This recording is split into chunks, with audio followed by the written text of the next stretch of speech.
Well, Karen, I think it's important to realize why Bitcoin had such a bad quarter in the second quarter, because those issues will continue into the second half of the year as well. And I've identified about five of those. Firstly, it's the broader macro situation. It's the rising interest rates from the Fed, rampant inflation, fears of recession, which has hit the stock market. And we know how closely correlated cryptocurrency, Bitcoin in particular, has been to indices such as the NASDAQ as well. And you're seeing 22% down the NASDAQ in the quarter.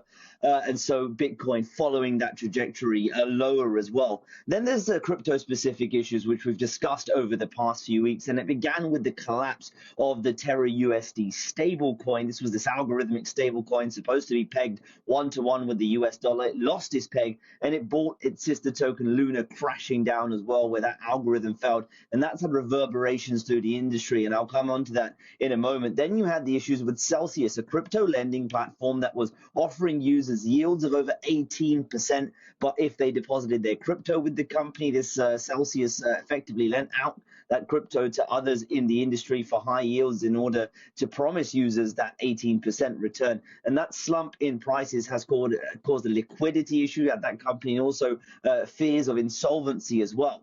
Then there's Three Arrows Capital, the prominent crypto hedge fund, which is known for its bullish bets on cryptocurrency and a highly leveraged trading strategy as well. They were exposed to that Terra USD issue, lost a lot of money on that. They then defaulted on a more than $660 million loan as well from Voyager Digital. And that really exposed the highly leveraged nature of this current cycle we're in, which was very different to what we saw in 2017, 2018, that price slump exposing those leveraged strategies as well. That is now coming undone. And finally, the other big story here is CoinFlex, a cryptocurrency exchange that effectively said that one of its users' accounts went into negative equity. They named that investor as Roger Ver, a high-profile crypto investor, also known as Bitcoin Jesus, for his evangelical views on the industry. Ver denies that he owes the company the $47 million that CoinFlex claims, but they said that this was due to a particular agreement between CoinFlex and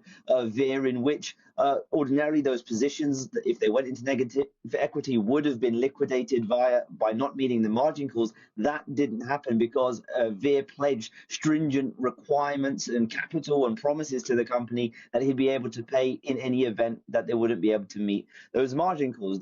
Those kind of agreements now are under scrutiny. CoinFlex says it won't continue with those, but again, it exposes some of the issues with these crypto firms, and these are issues that will continue into the second half, particularly the macroeconomic situation and the unraveling of some of these business models we've seen in the current cycle, guys.